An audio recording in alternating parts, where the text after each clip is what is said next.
Hey there, Taylor Casper here. I help families make sure their assets skip the probate process through comprehensive estate planning. So, I looked it up because I was curious, and actually, only 33% of people in America have a documented, written out, legally effective, binding estate plan, according to some survey. Statistics can be kind of wonky like that. I don't know where exactly some of these numbers come from sometimes, but according to a survey from like CNBC, I think is where I found it, 33% of Americans have a documented estate plan, even though 55% of Americans said that they thought it was something that was important to do. So if you don't have an estate plan, this one's for you.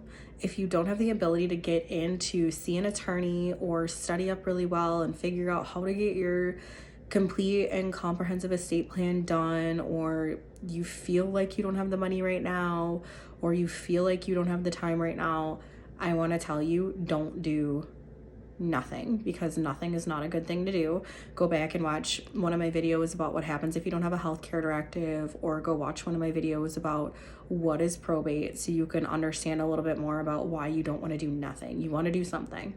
But if you're just not in a spot right this moment to do real, thoughtful, complete, and comprehensive estate planning in a way that's really going to serve your family, I'm going to give you a couple of tips of some things that you can do right now to at least skip over probate with some of your larger assets to, at a minimum, give your family some relief. So first thing I want to talk about is I want to talk about your house. If you own real property and you don't have an estate plan, your house is going to go through the probate court. Now, of course, like if you own your house with your spouse and you are both on the house as joint tenants with the right of survivorship, if you die, your spouse is automatically going to get the house. But if you're not on the house like that, like say you're tenants in common, or say you're a single person that owns a house, or the second of your spouse couple pairing to die, like the second person or a single individual person, their interest in real property would go through the probate court. And so that can be a hardship for a lot of people because that costs time and money. So go back and, like I said, watch the What is Probate video. But so instead of just letting your house go through probate, there's a really simple thing you can do, which is you could go ahead and you could take your house and you could do a transfer on death deed. And that's a deed that you record with the county that says, if I die, my house will go to whomever you name.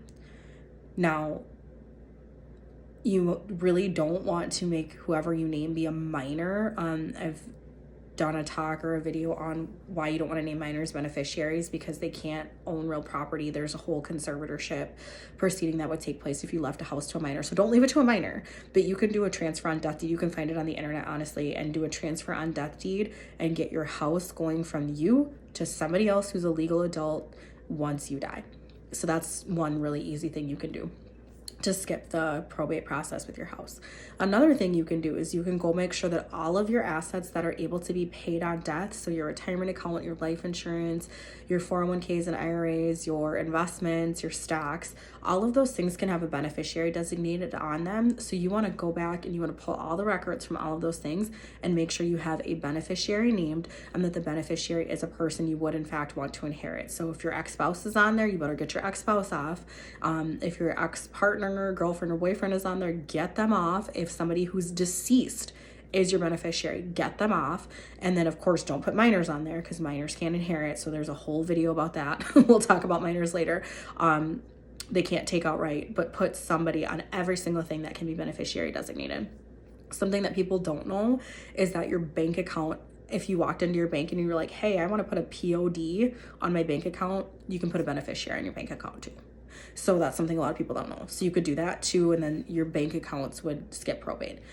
Now, you don't want to add another person as a co-owner on your bank account because then your bank account is subject to their liability. So if you added your son or daughter and your son or daughter got sued or went through a divorce, your account could become a part of that lawsuit or a part of that divorce. So don't do that, but go ahead and put a pay on death provision on your bank account, and at least it'll pass at your death to whomever you designate, not a minor. Yeah, and then another thing you could do is you could take out more financial assets that are designatable, would be, I guess, another way that you could do some placeholder, if you will, estate planning. But those are probably the two big things. You can transfer your house and you can POD almost everything that you have, to make sure that at least it's skipping over probate.